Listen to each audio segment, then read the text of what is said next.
back on sharing what I do to keep positive in life, and by making videos attuned to what I'm doing in my day-to-day life to keep positive, because I know how hard it is. I struggled with depression for many years, and the hardest part of life is getting past the part of your brain that tells you it's hard to get out of bed, that you don't want to go to the gym, that you don't want to go to work. Rather than focusing on what's negative about a situation, like, oh, I don't want to go work out, I don't want to get sweaty, it's going to be painful, or I don't want to go to work today, I hate my boss, this and that, or I don't want to go to school, I'm sick of this assignment. Why don't you focus on the positives? You get to go work out, you have a body that allows you to work out, you're working toward a goal. Think about how good it's going to feel afterwards. Think about how much more energy you'll have in your day. Focus on the positive things. Maybe you'll run into somebody you haven't seen in a while at the gym. You have to focus on the positive things. If it's about work, focus on the good people that surround you at work. Focus on what's your next step to move up at work, or what you can do to enjoy the day, what task you have at hand that you can put all your energy on rather than the boss you don't like. Or with school, what can you do to get through this assignment? What can you see in the light in the assignment? With anything, there's always a positive, always. And by focusing on the little bit of light, the silver lining of any situation, that's going to get you past the situation. You have to accept it. And by focusing on the negatives, you're still resisting what already happened. And you can't resist what already happened. You have to continue with what happened and move forward. And if you don't accept that something shitty is going on, then you won't see the good in it. So every night I got my roommate on board. I'm in her room right now because she has a good lighting at this time of day. My best friend Anya. We met in a crazy way because of the universe and the synchronicities. Every night now, before bed, we're going to do a journal prompt that randomly comes to me, probably from like some source or something.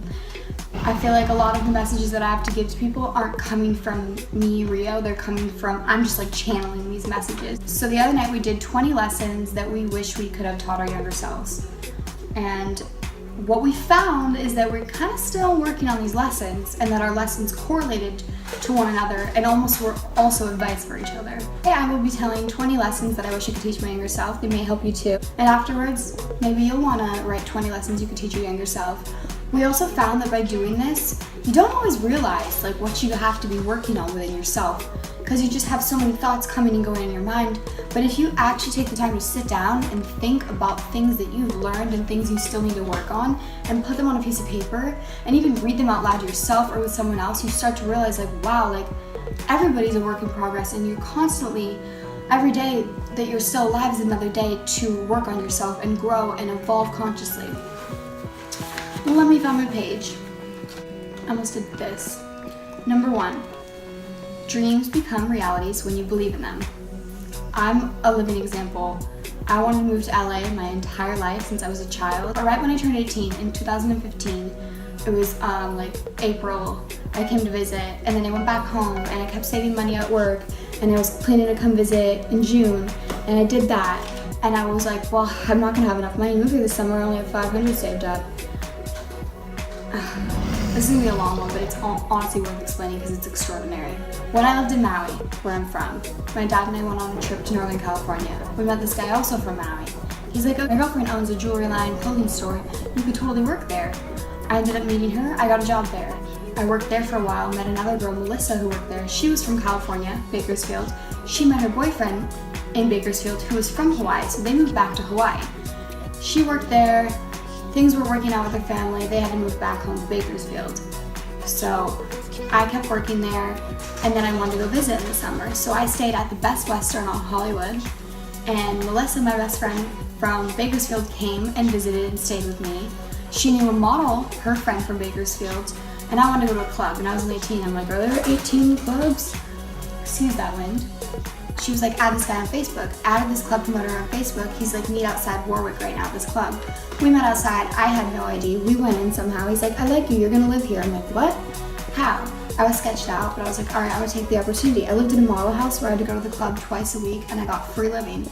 I worked at Saddle Ranch, hated that, quit, started doing these other jobs, acting. Everything works out. I manifested everything. My dreams became realities because I believed in them. It's crazy, and you'll notice that every single person you meet connects to the next. And if I didn't go on that trip with my dad, I wouldn't have ever met that Guy, Charlie, I would have never met Sam, his girlfriend, and worked there, met Melissa. Everything connects. It's freaking crazy. Number 2, forgive yourself.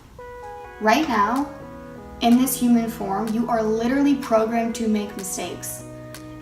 That's what's gonna make you grow and evolve consciously and accept that it's okay to make mistakes. You're gonna learn from them, and you gotta forgive yourself. Number 3, you'll be learning this one for a long time.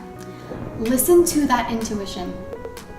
It's that gut feeling, it's that feeling, you know it deep inside. Listen to it. It's only steering you in the right direction. And when you ignore it, you go against it, you gotta learn lessons even harder. You would've just listened to it. Number 4, this also correlates. They kind of all correlate into one big lesson also. Stop being so stubborn against your own intuition and self. I'm a Taurus. If you know anything about Taurus, we are so stubborn, and it works for us in the sense of perseverance, but it also messes us up in the sense of we sometimes are stubborn against ourselves and it hurts ourselves. Everybody gets stubborn, but Taurus, if you're a Taurus, sucks. Number 5, that guy, yeah, the one that you were convinced in the depths of your heart and soul that you were gonna spend the rest of your life with and that he was the one. Yeah, he's not the one. And you knew that deep inside. Number 6, you are going to have to reincarnate with these same life lessons if you don't learn them now. Grow through them now. It is procrastination by doing that. Don't procrastinate life lessons. And even if you don't believe in reincarnation, they're going to keep presenting themselves in this life. Go through them. And that means listen to your intuition. Otherwise, let's say you're staying with someone you know isn't right for you just because you love them.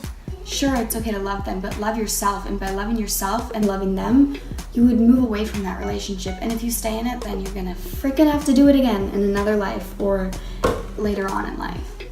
Number 7, don't ever sabotage yourself out of an opportunity, an audition, or even just like a coffee date with a friend, because life is way too short to wallow away in negativity at home. Like I said, my Nana said, you can sleep when you're dead. Number 8, this is a lesson that some people have learned an extremely hard way, such as leaving on a bad term with someone and then them passing away.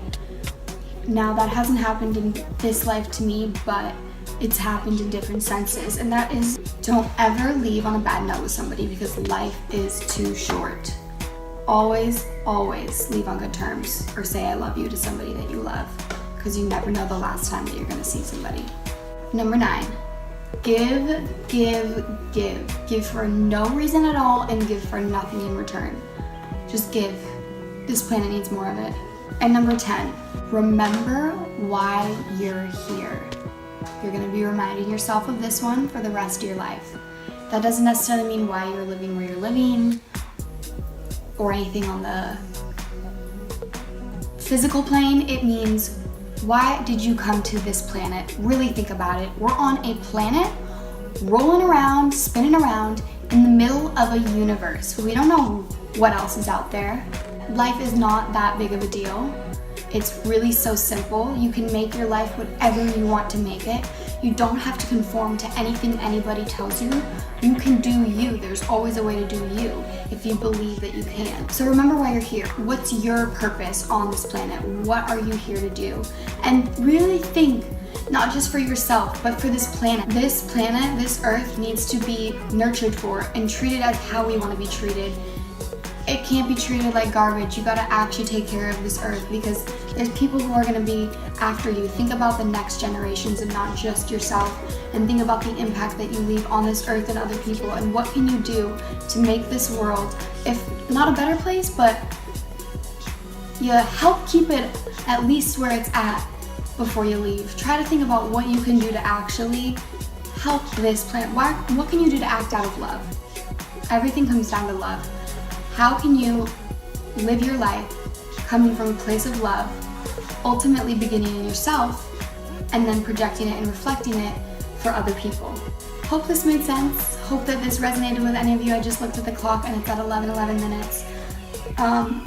Write down 20 lessons you wish you could teach your younger self. You'll notice you're probably still working on them. Comment them below. I'd love to hear them because I'm open to always learning. And careful what you wish for, because the universe will present a lesson to you in punny ways. The universe is punny. Alrighty. I'll be keeping these kind of videos up because that's my purpose. My purpose here is to spread the word of love and light. I am here to make people realize that everything's going to be okay. Everything is okay. It's a mindset. Perception is reality, and what do you want your reality to be? Ask yourself that.